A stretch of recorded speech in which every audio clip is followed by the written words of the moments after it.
सूर्यवंश दोस्तों, बहुत-बहुत स्वागत है आपका मेरे आज के इस व्लॉग में। तो जो आज हम बात करेंगे इस व्लॉग में वो करेंगे श्री वृंदावन धाम को लेके।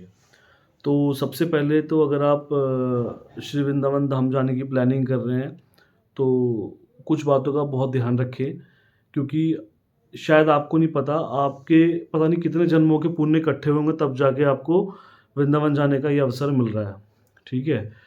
तो जब भी आप वृंदावन जाएँ क्योंकि आजकल तो लोगों की जो धारणा बनी हुई है वृंदावन को लेके, रील्स बनाने को बनी हुई है, ठीक है? तो जब भी आप वृंदावन जा रहे हो, तो कुछ चीज़ें आप ध्यान रखें कि वृंदावन में सिर्फ़ इस्कॉन टेम्पल या सिर्फ़ प्रेम मंदिर या सिर्फ़ बांके बिहारी जी नहीं है।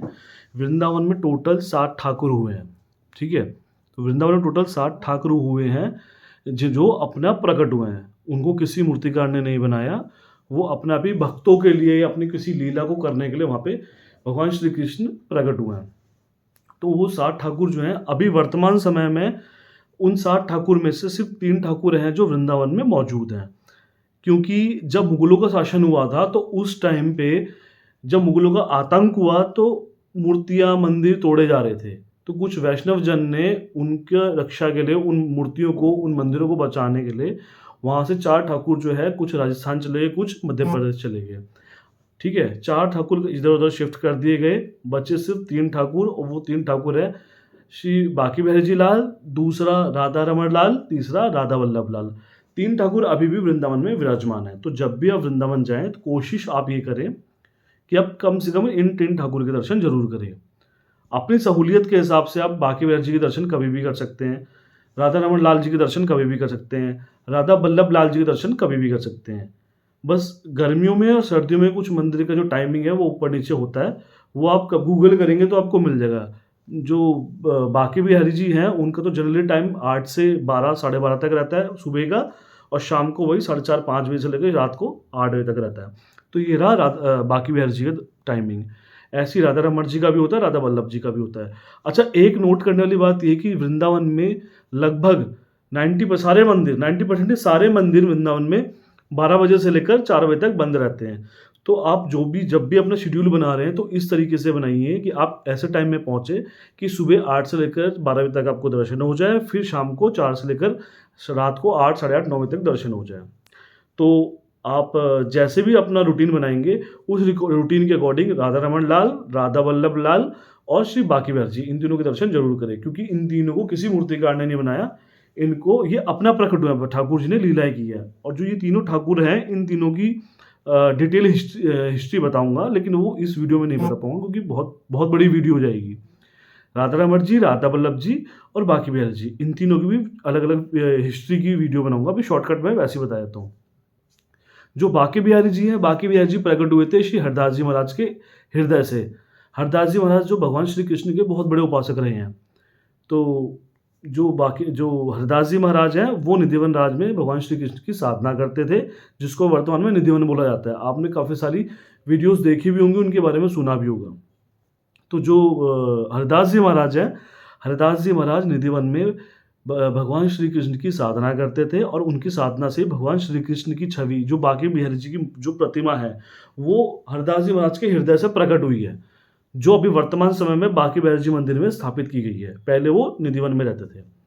तो निधिवन से अकबर ने उनका, जो आपने अकबर का काफ़ी नाम सुना होगा, अकबर ने टेम्पल बनवाया है बांके बिहारी जी का, वो वहाँ पे उस पे स्थापित कर दिए गए हैं। दूसरा राधा रमण लाल, जो राधा रमण लाल है वो शालिग्राम शिला जो थी उनसे कन्वर्टेड होके गोपाल भट्ट गोस्वामी जी महाराज ने अपने गोपाल जो भट्ट गोस्वामी जी जो महाराज थे, उनके मन में एक भाव आया कि काश जो मेरे जो ये शालिग्राम शिला है, अगर ये मूर्ति के रूप में होते, विग्रह रूप में होते, तो मैं भी इनकी सेवा करता। और ये सोच के वो विरह में रोने लगे और रोते-रोते सो गए। जब वो सुबह उठे, तो ऑटोमैटिकली जो शालिग्राम शिला थी, वो कन्वर्ट हो गई है राधा रमण लाल में। तो ये रही है हमारी हिस्ट्री राधा रमण लाल जी की। तीसरे जो हमारे ठाकुर जी हैं, श्री राधा वल्लभ लाल जी। जो राधा वल्लभ लाल है, आपको मैं बता दूँ, जो राधा वल्लभ लाल हैं, ये बहुत पुरानी मूर्ति है। जैसे हम लोग, आप लोग अपने घर में गोपाल जी रखते हैं ना, छोटे ठाकुर जी, तो हमारे सबके निजी ठाकुर होते हैं अपने-अपने घरों में, जिनकी हम सेवा करते हैं। वैसे ही राधा वल्लभ लाल जी भगवान शंकर के निज ठाकुर थे। हाँ जी, जो राधा बल्लभ लाल जी हैं वो भगवान शंकर के निज ठाकुर थे। भगवान शंकर उनकी सेवा किया करते थे, जो कि इसकी भी बहुत बड़ी हिस्ट्री रही है। अब वो मैं इस वीडियो में बताने लगूँगा तो बहुत लंबी वीडियो जाएगी। तो हरिवंश महाप्रभु है, तो वो उनके जो जो एक गोस्वामी परंपरा से जो उपासक रहे हैं, वो जो अभी चल रही है, वो हरिवंश महाप्रभु जी की रही है। तो ये इनकी हिस्ट्री रही है। बाकी इन तीनों की डिटेल हिस्ट्री की अलग से वीडियो बनाऊँगा। तो ये 3 प्लेसेस ऐसे हैं, राधा रमण, राधा बल्लभ और बांके बिहारी जी। इन तीनों के जब भी वृंदावन जाएँ, इन तीनों के ज़रूर दर्शन करें। चौथी जगह है निधिवन जी के, निधिवन जी के भी दर्शन ज़रूर करें। 5वीं जगह है गोपेश्वर महादेव। गोपेश्वर महादेव बेसिकली महादेव भगवान शंकर का मंदिर है। वहाँ पे भगवान शंकर ने गोपी का रूप धारण किया था, तो इसलिए वहाँ पे गोपेश्वर महादेव है। तो ये 5 जगह जो है वो बहुत गोपनीय जगह है, बहुत मतलब ऐसी जगह है जहाँ पे जिसको किसी मूर्तिकार ने नहीं बनाया, इन तीनों मंदिरों को। इनको भगवान अपने आप ही अपनी लीला करके प्रकट हुए हैं। ये तो थी आपके वृंदावन के जो जो ठाकुर जी हैं, जो स्वयंभू ठाकुर जी हैं वो। अब इसके अलावा कुछ बातें और हैं जो आपको बहुत बहुत ध्यान रखनी है। श्री इंद्रेश जी महाराज की आपने रील्स में काफ़ी जगह देखा भी होगा कि भई आप जब भी वृंदावन जाओ, सबसे पहले तो भाव से जाओ। आप वहाँ घूमने के पर्पज़ से या रील बनाने के पर्पज़ से मत जाओ। जब भी आप वृंदावन जाओ, तो वहाँ जाके सबसे पहले वहाँ की जो भूमि है, जो हमारी ब्रज भूमि है, वृंदावन की जो पावन भूमि है, उसको प्रणाम करो, भाव से प्रणाम करो। दूसरा वहाँ के जो वृक्ष है, वृक्षों को वहाँ प्रणाम करो। तीसरा वहाँ पे यमुना महारानी जी जो बह रही हैं, यमुना नदी जो बह रही हैं, उनको प्रणाम करें, याचमन करो, उनको प्रणाम करके यमुना जल पियो। चौथा वहाँ के जो ब्रजवासी लोग हैं, उनको प्रणाम करो। ब्रजवासी खड़ी बोली बोलता है, लेकिन वो आप ये देखो ब्रजवासी भगवान श्री कृष्ण के भी पूजनीय हैं। भगवान श्री कृष्ण के भी पूजनीय हैं ब्रजवासी, तो इसलिए आप उनको प्रणाम करो। तो कुछ ये चीज़ें हैं जो आपको बहुत ध्यान देने वाली बात है। और 5वीं जो सबसे इम्पोर्टेंट है, अगर आप कर पाओ तो, क्योंकि पिछले 15 साल से मैं वृंदावन जा रहा हूँ और मैंने ये अभी लास्ट वीक ही मैं वृंदावन गया था और मेरे अंदर इतनी हिम्मत आई मैं कर पाया।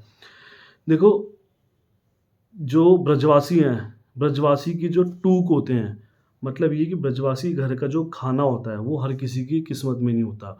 उसको हमारे जो हमारे पुराण ग्रंथों में उसको मधुकरी बोला गया है। तो जो आप जाओ ब्रजवासी की रैंडम किसी भी ब्रजवासी के घर जाओ और हाथ जोड़ के विनम्रता से वहाँ से मधुकरी माँगो। मधुकरी का बेसिकली मतलब ये होता है कि आप किसी ब्रजवासी के घर के खाना लो, हाथ में लो, बिना किसी धन से लो। आपको पैसे दे के खाना नहीं लेना है। वहाँ रैंडमली जाओ, किसी के भी गेट खटखटाओ कि माताजी मेरे को अपने घर का भोजन दे दो, प्रसाद दे दो। तो आपको जो भी देंगी, रोटी दें, जो मर्ज़ी दें, उसको लो। वो आपको पता है जो पूज्य श्री प्रेमानंद जी महाराज हैं, वो 18 साल उन्होंने ब्रजवासियों के मधुकरी लेके अपना जीवन यापन किया। तो जो मधुकरी होती है, इसको करने के लिए गट्स चाहिए अपने अंदर।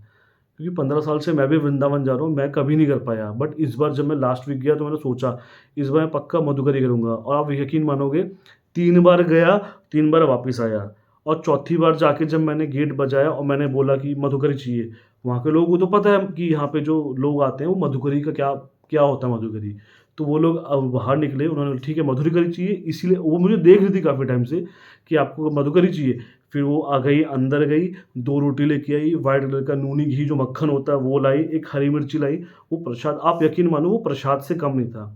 प्रसादों में प्रसाद जगन्नाथ जी का प्रसाद होता है और वो जो मधुकरी है वो शायद उस जगन्नाथ जी के प्रसाद से भी ऊपर था।